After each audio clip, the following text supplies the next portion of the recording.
Hi there, this is Tessa Keogh, and this is the Legacy Virtual Users Group Tuesday's tip. Now, I'm running a little behind this week, but of course, it's the Christmas or holiday week, so I'm sure we're all swamped with things we have to get done. But I thought I would end the year for the Legacy Virtual Users Group here on Google Plus with a video tip. So let's get started. Now, most of you who have followed the Legacy Virtual Users Group know that I work with my own family as opposed to sample files. And this is the James Joseph Murphy and Ellen Kiley family. And both of them were originally from Ireland. They individually came over to the United States. They met somewhere in either Illinois or Nebraska. They got married in Nebraska. They settled down on some property that James had purchased, as well as some homestead property. And they proceeded to have a moderately large family of 7 children. And I've been following this family. It was relatively easy to follow them forward because my great-grandfather is Lawrence Murphy. What's been harder is following them back, both to Ireland as well as finding out information about when they individually came to this country. And that's something that I have been working on this past year with a certificate program at the University of Washington that I was involved in. I had done a lot of research on this family, and I had checked out all of the regular sites that we all go to, Ancestry, Family Search. I had contacted distant and near relatives, and I'd gone on to some of the other websites to get newspaper information. I'd been to Find a Grave. And so I'd done all of this work, and I'd written up a rather lengthy project in the summer this year and continued to work on it through the fall.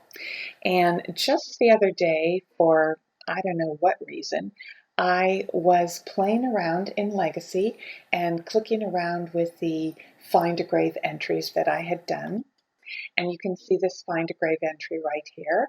I had entered it a while ago, and as you can see, my factor event is Find a Grave. In the description, I put the memorial number. I use the date that it was entered on Find a Grave, and I use the place. Then I take that information, which the individual who's volunteered at Find a Grave enters for the memorial, and I put that in my facts or events. And in this case, I was actually very good. As you can see, I have a little cleanup work to do here over the holidays, and I had sourced this to the Find a Grave website. Well, fast forward 2 years from when I originally did it, and fast forward 2 years from when the individual put that information on the Find a Grave website, and what to my wondering eyes should appear but 2 tombstone photographs.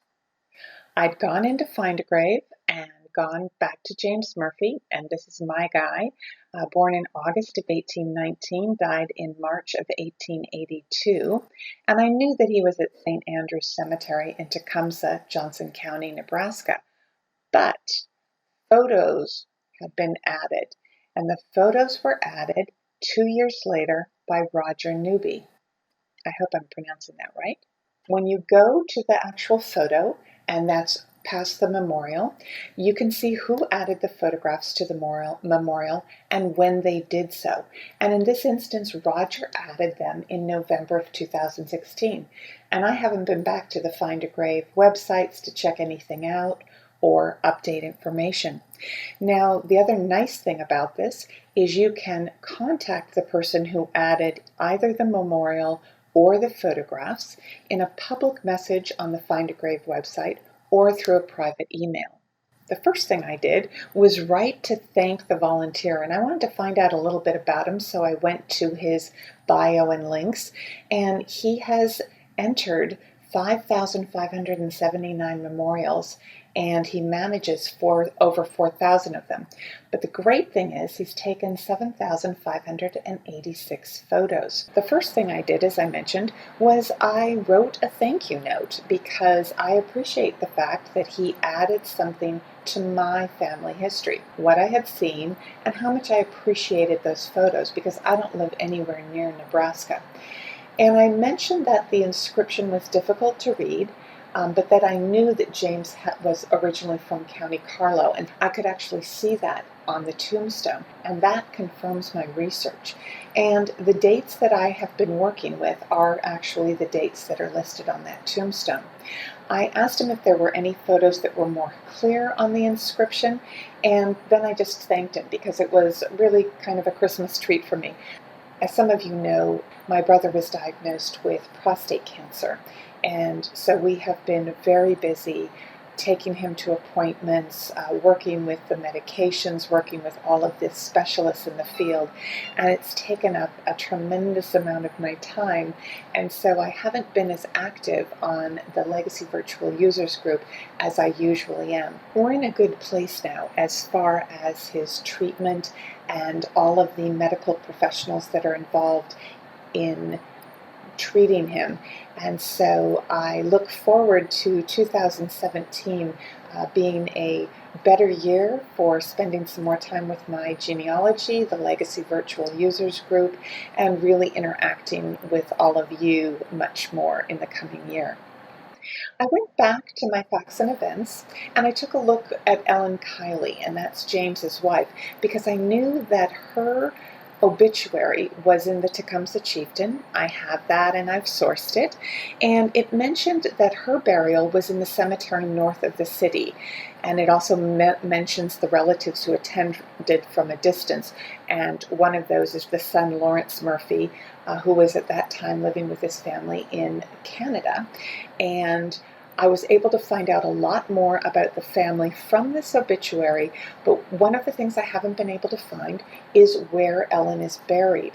I believe that it's St. Andrew's Cemetery as well, because the entire family were practicing Catholics and members of St. Andrew's.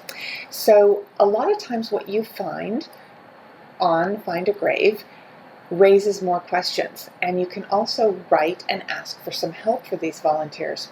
So I sent Roger a private email, which I'm sharing with you, which told him, who the gentleman was again that he'd taken the pictures of, asking if he had seen any other Murphy tombstones right around James's, because as you can tell, his is a standing tombstone as opposed to a flat grave marker.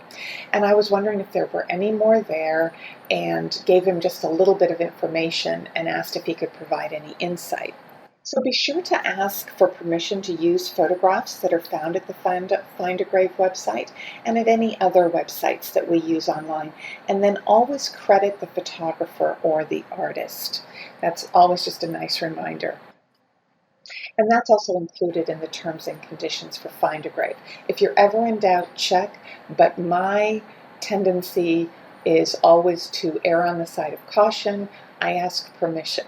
And so what I did that afternoon was I also asked Roger if it would be all right to use the photographs of the memorial with a video post that I'm doing for Legacy Virtual Users Group, and also if it would be all right to download that inscription photo to use with my personal genealogy. And as you can see, 4 hours later, Roger got back to me and told me to feel free to use the photos that he'd posted. And he told me that they'd photographed the entire cemetery last fall, and that he was working on those photographs, and that he would go back and take a look and see if he could find anything else out for me. So yet again, I thanked him, and I told him that I'd do my part to pay it forward. The moral of this story is ask and you shall receive, especially ask politely. He went down and took photos for me on December 21st, and he showed me where James's stone was with those two views so I could get an idea. But 2 of the daughters are buried right there, and they have grave markers that have inscriptions on them. And then he said that there were some unmarked grave markers. So I'm still looking for Ellen, but my next item is to contact St. Andrew's and find out if I can get any more information about where she might be buried. He was incredibly helpful to me, and all it took was me sending a couple emails thanking him and asking him to help me out, and he was very gracious, and he did so. So my Tuesday's tip is to revisit websites to see if anything's changed over time. You might have the same situation I did and have a welcome surprise. And with that in mind, I'd like to thank all of the Find a Grave volunteers who add memorials, who photograph tombstones and grave markers, and who transcribe those headstones. Those of us at a distance truly appreciate it. And then we should all be paying it forward. I know I'm going to be going to Calvary Cemetery in Seattle and taking a few more pictures and getting them up on the Find a Grave website. On behalf of myself and the co-managers who volunteer and work on this Legacy Virtual Users Group site with me, I'd like to wish all of you members here a Merry Christmas and a Happy New Year, Happy Hanukkah, whatever holidays you celebrate. I hope that you enjoy the holidays and be sure to spend time with your family and make memories and include photographs with that to share with future generations. And we'll see you back here in 2017. In the meantime, cheers.